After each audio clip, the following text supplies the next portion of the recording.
Students, today we will learn informal organization. First of all, we should know what is informal organization. In the informal organizational structure, individuals are assigned various job positions. बच्चों, किसी भी जो informal organisation के अंदर होता क्या है ये हमें समझना है। क्या होता है कि इसमें एक इंडिविजुअल को, एक पर्सन को जो उसकी स्पेशलिटी है उसके अलावा भी उसे बहुत सारे वर्क दिए जाते हैं। इसको इनफॉर्मल ऑर्गेनाइजेशन कहते हैं। फॉर्मल ऑर्गेनाइजेशन में क्या है, स्पेशलाइज्ड पर्सन को स्पेशलाइज्ड वर्क दिया जाता है। इनफॉर्मल में क्या है, स्पेशलाइजेशन तो उसका एक फील्ड में है लेकिन उसके साथ साथ उसे बहुत से दूसरे काम भी दिए जाते हैं। While working at these job position, the individuals interact with each other and develop some social and friendly group. वो क्या करता है कि बहुत सारे सोशल और फ्रेंडली ग्रुप भी बनाता है अपने ऑर्गेनाइजेशन में। सोशल, क्योंकि सोसाइटी का भी इफेक्ट बिजनेस पर कहीं ना कहीं आता ही आता है, तो इसीलिए वो सोशल ग्रुप बनाता है और बहुत सारा एक तरीके से फ्रेंडली सर्कल टाइप का बनाता है, लेकिन उसका मोटिव अपना बिजनेस ओरिएंटेड ही होता है। The network of social and friendly groups forms another structure in the organization which is called informal structure. तो जो इस तरीके से स्ट्रक्चर तैयार करता है कि जैसे कि अगर मान लीजिए आपको कोई अपना गुड्स मार्केट में जो आपने प्रोड्यूस किया उसको बेचना है, कुछ करना, तो उसके लिए पहले उसको एक प्रोफेशनल तरीके से एक फ्रेंडशिप वाला ग्रुप बनाना पड़ता है मार्केट में, और ताकि उसका सामान ज़्यादा खरीदे लोग, उसमें ज़्यादा इंटरेस्ट लें, क्योंकि वो ज़्यादा लोगों से इंटरेक्ट किया हुआ होता है। इन्हीं सब पॉइंट्स को देखते हुए किसी भी ऑर्गेनाइजेशन में एक फ्रेंडली ग्रुप टाइप का बनाने के लिए काम दिया जाता है, तो वो कहलाता है, वो काम कहाँ होता है, इनफॉर्मल स्ट्रक्चर के अंतर्गत होता है। अब हमें ये समझना है कि the informal organisational structure gets created automatically. ये कोई बनाए नहीं जाते, आदमी के अंदर अपनी क्वालिटी होती है, उसके अकॉर्डिंग ही उसे, उसकी कहना चाहिए नेचर होता है, जो उस नेचर के अकॉर्डिंग ही उसे वर्क दिया जाता है। तो ये इसके लिए बनाना नहीं पड़ता, कोई अपॉइंट नहीं किया जाता है ऐसा बंदा, क्योंकि जो हमारे यहाँ काम कर रहे होते हैं उनमें से जो उनकी स्पेशल क्वालिटी होती है उनको देखते हुए ही इनफॉर्मल ऑर्गेनाइजेशन ग्रुप बनाए जाते हैं। इनका पर्पस क्या होता है, इज़ गेटिंग साइकोलॉजिकल सेटिस्फैक्शन। इससे साइकोलॉजिकल सेटिस्फैक्शन मिलता है। The existence of informal structure depends upon the formal structure. ये भी फॉर्मल स्ट्रक्चर के ऊपर डिपेंड होते हैं, ये नहीं कि केवल ऐसे ही काम हो रहा होता, सब इकोनॉमिक है, क्योंकि आपको मालूम है बिजनेस में जितनी भी एक्टिविटी होती हैं वो सब इकोनॉमिक एक्टिविटी ही होती हैं। नॉन इकोनॉमिक एक्टिविटी का कोई मतलब ही नहीं बनता है किसी बिजनेस के अंतर्गत। आगे देखिएगा, तो ये तो होता ही होता है। अब हमें ये समझना है कि इसके फीचर्स क्या होते हैं। जो इनफॉर्मल ऑर्गेनाइजेशनल स्ट्रक्चर जो होता है उसका फीचर क्या है, उसके क्या क्या फीचर है वो हमें समझनी है।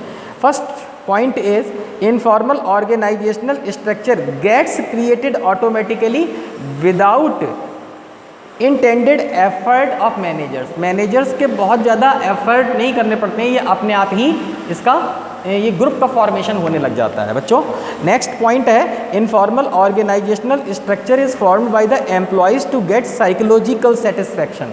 जब फ्रेंडली ग्रुप होता है तो काम का जितना भी लोड होता है वो कम महसूस होता है, इसको कहते हैं साइकोलॉजिकल सेटिस्फैक्शन। आप एक जगह पर ऐसे ऑर्गेनाइजेशन में काम कर रहे हैं जहाँ man is treating just like machine, कोई उसके अंदर ह्यूमन फीलिंग्स नहीं आने दी जा रही हैं, मतलब, और लेकिन उसके अंदर तो है नेचुरली, तो वो बहुत ज़्यादा एलोननेस, लोनलीनेस फील करेगा अपने अंदर, तो काम करने में उसका उतना ज़्यादा क्रिएटिविटी नहीं आ पाएगी। लेकिन क्या होता है कि जब हम फ्रेंड सर्कल में मिलके रहते हैं और काम हमें अपने बिजनेस ऑर्गेनाइजेशन के लिए ही करना है, तो उसमें क्रिएटिविटी आती है, काम का लोड, वर्क लोड जिसे कहते हैं, वो चीज़ उसे महसूस नहीं होती है, इसलिए साइकोलॉजिकल सेटिस्फैक्शन मिलता है। Informal organisational structure does not follow any fixed path of flow of authority और कम्युनिकेशन। कोई एक फिक्स नहीं है कि आपको ये करना है, जस्ट लाइक ए मशीन, ऐसे काम नहीं करना है आपको। जब फ्रेंड सर्कल में रहते हुए उस फीलिंग को महसूस करते हुए काम करेंगे तो सीनियरिटी और जूनियरिटी का जो कॉम्प्लेक्सिटी बीच में पैदा होती है वो चीज़ पैदा नहीं हो पाएगी, और अपनी रिस्पॉन्सिबिलिटी को लोग बहुत अच्छे से निभाएंगे, क्योंकि वो जब तक रिस्पॉन्सिबिलिटी नहीं फील करेंगे तो उस फ्रेंडशिप का भी कोई मतलब नहीं रह जाता है। तो सारी लोग जब अपनी रिस्पॉन्सिबिलिटी को फील करते हुए वर्क करेंगे तो वहाँ पर एक डलनेस नहीं रहेगी और काम जो है वो हमारा आसानी से होने लग जाता है। ये इसका मोटिव रहता है इनफॉर्मल ऑर्गेनाइजेशन का।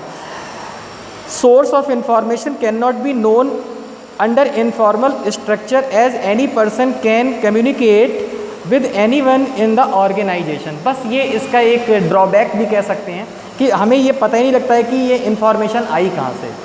अब जब ये सिस्टम से काम चलता है तो इन्फॉर्मेशन पता है, अगर ये हुआ है तो ये सूचना यहाँ से ही आई होगी। लेकिन वैसे जब चल रहा है सब लोग सब काम कर रहे हैं क्योंकि वो इनफॉर्मल ऑर्गेनाइजेशन है, तो फिर वहाँ पर कोई भी कम्युनिकेशन कहाँ से आया है, कोई भी प्रॉब्लम कहाँ से क्रिएट हुई है, ये पता करने में थोड़ी सी परेशानी हो जाती है। नेक्स्ट पॉइंट आता है the existence of informal organisational structure depends on the formal organisational structure. ये इसका पॉइंट है, क्योंकि फॉर्मल ऑर्गेनाइजेशनल जो स्ट्रक्चर होगा उसी का एक हेल्प करने के लिए ये बन सकता है इनफॉर्मल ऑर्गेनाइजेशनल स्ट्रक्चर। ऐसा नहीं हो सकता कि केवल इनफॉर्मल ऑर्गेनाइजेशन स्ट्रक्चर बनाकर ही हम बिजनेस कर लें, ये पॉसिबल नहीं है। फॉर्मल होना पड़ेगा, फॉर्मल बिजनेस बनेगा, फॉर्मल स्ट्रक्चर होगा, उसके अंदर फिर इनफॉर्मेलिटी लाई जा सकती है। अब हम सीखेंगे कि इसके एडवांटेज क्या होते हैं, क्यों बनाया गया, क्यों ज़रूरत पड़ गई हमें इनफॉर्मल ऑर्गेनाइजेशन की, जबकि फॉर्मल ऑर्गेनाइजेशन इतना अच्छे से वर्क कर रहा है, तो क्यों होता है। तो इन्होंने बताया है, फर्स्ट पॉइंट है फास्ट कम्युनिकेशन। उसमें क्या है कि बहुत तेज़ कम्युनिकेट होती चीज़ें, क्योंकि अब लोग एक दूसरे की परवाह करते हैं, क्योंकि फ्रेंडशिप ग्रुप में होते हैं तो सब लोग एक दूसरे की हेल्प करने के लिए आगे बढ़ते चले जाते हैं। Informal structure does not follow scalar chain, उसमें एक चेन नहीं बनी हुई, एक सीक्वेंस नहीं बना हुआ है। So there can be faster spread of communication. जब चेन नहीं बनी है तो कहीं से भी सूचना या इन्फॉर्मेशन बहुत तेज़ गति से आगे बढ़ती चली जाती है। तो फुलफिल सोशल नीड्स, जो इनफॉर्मल ऑर्गेनाइजेशन होते हैं वो सोशल नीड को ज़रूर फुलफिल करते हैं। जो फॉर्मल होगा उसमें केवल फॉर्मेलिटी ही रह जाती है, वो केवल फॉर्मेलिटी है, जितना काम बताया गया है, जितनी रिस्पॉन्सिबिलिटी आपको दी गई है, केवल उतना ही वर्क आप करोगे, उसके अलावा आप नहीं करोगे, क्योंकि आपसे क्वेश्चन किया जाएगा कि why did you do this work, आपने क्यों किया। तो जब आप नहीं बता सकते हो क्योंकि आप अपने अथॉरिटी से बाहर जाकर काम कर नहीं सकते हो, ये एक प्रॉब्लम रहती है फॉर्मल इन्फॉर्मेशन में। तो उसमें क्रिएटिविटी का उसमें कमी हो जाती है, लैक ऑफ क्रिएटिविटी आ जाती है। लेकिन जहाँ पर इनफॉर्मल ऑर्गेनाइजेशन होंगे वहाँ पर क्रिएटिविटी भी होगी, जबकि हमने आपको बता दिया कि इनफॉर्मल ऑर्गेनाइजेशंस जो होते हैं वो फॉर्मल ऑर्गेनाइजेशंस का ही एक पार्ट होते हैं, उसके ऊपर डिपेंड होते हैं। तो फॉर्मल ऑर्गेनाइजेशन तो अपना वर्क कर ही रहा है, लेकिन अगर उसके अंदर इनफॉर्मल ऑर्गेनाइजेशन भी वर्क करेगा या इनफॉर्मेलिटी के हिसाब से हम अगर काम करेंगे और करेंगे काम फॉर्मल वाला ही, तो उसमें क्या होता है, सबसे बड़ी बात क्रिएटिविटी आती है। वर्क के अंदर एक बहुत सॉफ्टनेस क्रिएट होती है, और वैसे क्या होगा, you will work just like a machine, ये बात आती है। तो जब तक ह्यूमन इमोशन नहीं होंगे किसी भी काम में तो आपका काम उतने अच्छे तरीके से नहीं हो सकता है, ये बिल्कुल फैक्ट है। मशीन क्या होती है कि जब आप, जैसे आपका कंप्यूटर है, उसमें आप जो भी कमांड दोगे केवल उतना ही वर्क करेगा। अगर आपने उसमें एक डॉट नहीं लगाया, आपका फंक्शन नहीं हो पाएगा उसमें, तो ये मशीन का काम हुआ। लेकिन अब यहाँ पर ह्यूमन इंटेलिजेंस वर्क करती है किसी भी ऑर्गेनाइजेशन में, जो ह्यूमंस वर्क करते हैं, ह्यूमन बीइंग वर्क करते हैं, तो जो ह्यूमन बीइंग होते हैं उनके अंदर इमोशन होते हैं। तो अगर हम उनके इमोशन की परवाह किए बिना केवल वर्क लोड ही देते रहेंगे और बस उनको जब देखो तब स्कॉल्डिंग करते रहेंगे कि आपने ये नहीं किया, वो नहीं किया, nobody is perfect in this world, आपको ये पता होना चाहिए। तो मिस्टेक्स तो होंगी, तो इसका मतलब ये नहीं कि अगर आप जॉब करोगे तो आपको केवल डांट ही खाना है, ऐसा नहीं है।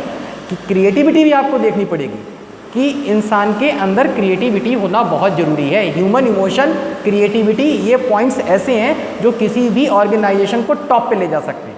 इसलिए ऐसा नहीं है कि फॉर्मल ऑर्गेनाइजेशन में इनफॉर्मेलिटी का कोई रोल ही नहीं है, बहुत बड़ा रोल होता है उसमें। नेक्स्ट पॉइंट आता है करेक्ट फीडबैक। अब सब लोग जो हैं आपस में एक दूसरे के इमोशन से भी अटैच होते हैं, और इमोशन से अटैच होने की वजह से एक दूसरे के प्रति अपनी रिस्पॉन्सिबिलिटी भी समझते हैं, और उस रिस्पॉन्सिबिलिटी को फुलफिल जब करेंगे तो निश्चित रूप से हमारा फीडबैक बहुत अच्छा सा मिलेगा। और वैसे क्या होता है फॉर्मल ऑर्गेनाइजेशन में, हम बहुत सारी चीज़ों को छिपाते हैं, अपनी मिस्टेक्स को छिपाते हैं, दूसरे की मिस्टेक्स को क्रिएट करके बड़ा करके दिखाते हैं, ये चीज़ें रहती हैं फॉर्मल ऑर्गेनाइजेशन में। तो कहीं ना कहीं इनफॉर्मेलिटी भी अपना रोल प्ले करती है, और उसको हमें समझना पड़ेगा। इसीलिए informal organisation also has its importance. अब इसके बाद हमें समझना है कि डिसएडवांटेज क्या होते हैं, क्योंकि किसी चीज़ की, हर सिक्के के दो पहलू होते हैं, two aspects are there of every coin. So हमें ये देखना है कि डिसएडवांटेज क्या हो सकते हैं, कि ऐसा नहीं कि हम केवल इनफॉर्मल ऑर्गेनाइजेशन ही बना के बैठ गए, हम मनी ही अर्न नहीं करेंगे तो हम बिजनेस कैसे करेंगे। और किसी भी बिजनेस में इकोनॉमिक एक्टिविटी ही होती है, उसका तरीका चेंज हो सकता है। आगे देखिए, द फर्स्ट पॉइंट आता है स्प्रेड र्यूमर्स। वो र्यूमर्स स्प्रेड करता है। बाकी हम नेक्स्ट वीडियो में आगे बताएंगे। Thank you.